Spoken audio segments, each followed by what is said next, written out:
I've never been the type to get involved in conflicts. Hell, I've always hated drama, even more so when it involves my students. But what happened in that lab? It's still haunting me, even though it's been months. And the part that sticks with me the most is how everything changed in a split second. Just because some guy thought he could push me around. Before we continue, please subscribe to the channel and tell us where you are listening. Your support means everything. It all started on a Tuesday, right in the middle of the semester. I was teaching high school chemistry, nothing too extraordinary. Just the usual group of kids who were either looking to pass or barely paying attention. And then, like a storm rolling in out of nowhere, the door to my classroom slammed open. The man who entered was tall, broad-shouldered, and had this arrogant swagger to him. His button-up shirt was untucked, and the whole badge pinned to his chest barely caught the light. It was Jerry, an overbearing, self-important jerk who had somehow wormed his way into the position of HOA president in our neighborhood.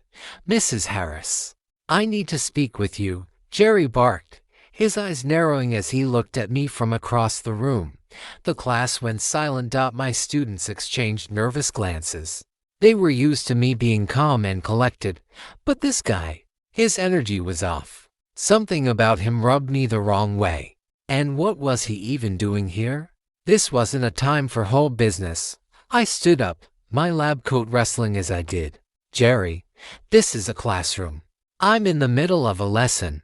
You'll need to wait until after school if you have something to say." His lip curled into a sneer. "No, I'm not waiting. I'm here for something important." Before I could even respond, Jerry walked past me and toward one of the lab tables. His eyes scanned the room, and I could see the judgment in his gaze. He was one of those people who had an opinion about everything, especially when it came to others. But that wasn't what freaked me out.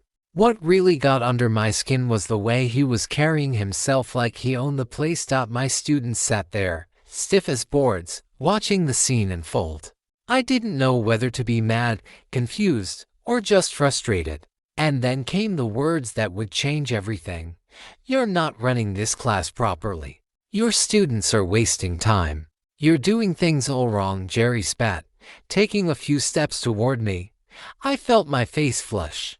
As a teacher, I can handle criticism, but not from some whole guy who had no idea what he was talking about.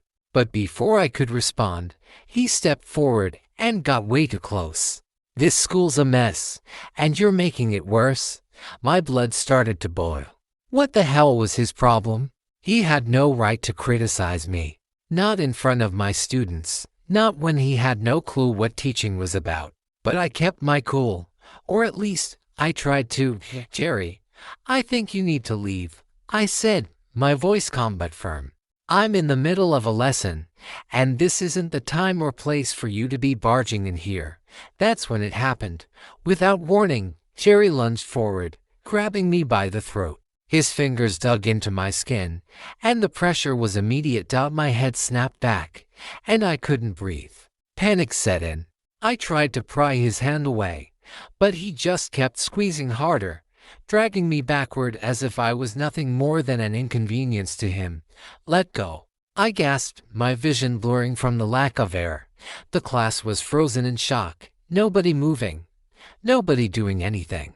But that's when something inside me clicked, something deep down that I had buried for years. I wasn't going to be a victim. Not today. Not anymore. You see, I wasn't always a chemistry teacher. Before I traded in my military uniform for a lab coat, I was a sergeant in the army. I've seen things, been through things that most people wouldn't even understand. But the one thing the military taught me more than anything was how to handle pressure. How to stay calm when everything feels like it's falling apart. And most importantly, how to fight back when necessary.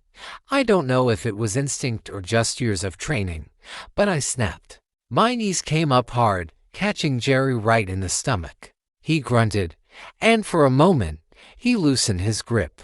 That was all I needed. I shoved him back with all the force I could muster, knocking him off balance. Jerry stumbled back, his hands still hanging in the air as if he was trying to regain control. "Get out of my classroom. Now!" I shouted, my voice steady despite everything that had just happened. Jerry's face was a mask of rage and confusion. He didn't expect resistance.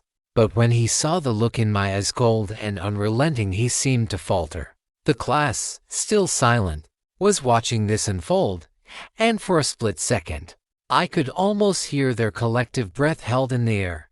"You're lucky I don't report you," Jerry spat, his voice trembling with both anger and fear. I wasn't afraid of him anymore. The old me, the one who had been bullied by people like Jerry, was gone. The new me wasn't going to back down. "I don't need your permission to do my job," I said, my voice low but full of authority. "And if you ever touch me again, I'll make sure it's the last time you step foot on this campus." He glared at me for a few seconds longer, his face a shade of red I'd never seen before. And then, without another word, he turned around and stormed out of the room. Slamming the door behind him, the class was dead quiet for a moment longer before they erupted into nervous chatter, whispers filling the air. I stood there, still catching my breath, trying to steady myself after the adrenaline rush. I wasn't sure what to feel: relieved, proud, angry. One of my students, Sarah, was the first to speak up. "Mrs. Harris, that was amazing. He deserved that." I gave her a weak smile, still trying to process what had just happened. "Thanks, Sarah, but I don't want to see that kind of thing again, okay?" After class, I stayed behind, trying to shake off the weird mix of emotions. But just as I was packing up my things, the principal walked in. "Mrs. Harris, we need to talk," Principal Turner said, looking serious. My stomach dropped. Was I in trouble? Did he think I overreacted? "Is this about Jerry?" I asked, trying to keep my voice steady. Turner nodded. "Yes, we've had a complaint from the HOA. Apparently, Jerry's threatening to sue the school for assault." I couldn't believe what I was hearing. "He started it," I protested, my voice rising. "He grabbed me. He assaulted me." Turner raised a hand to calm me. I know. But Jerry's a powerful man. He's been using his position to intimidate people. He's already making calls to local news outlets." Great. I was about to be on the news, labeled as the teacher who assaulted the HOA president. But then Turner surprised me. "Don't worry," he said, leaning in. "We've already got everything on camera. We're standing by you." "And there's something else." My curiosity piqued. I raised an eyebrow. "Jerry's military record," Turner continued. "Turns out he was dishonorably discharged. He's been lying about his past. And now, his little outburst in your class. It's going to destroy his future." I couldn't help but let out a small, triumphant laugh. After everything he'd put me through, he was the one who was going to pay for it. The fallout from his temper would be his undoing, not mine. Jerry never came back to the school after that. His reputation ruined. And as for me, I went back to teaching, but with a little more confidence and a lot less patience for bullies. That day, I learned a lesson. Sometimes, you have to fight back, even when you're not looking for a fight.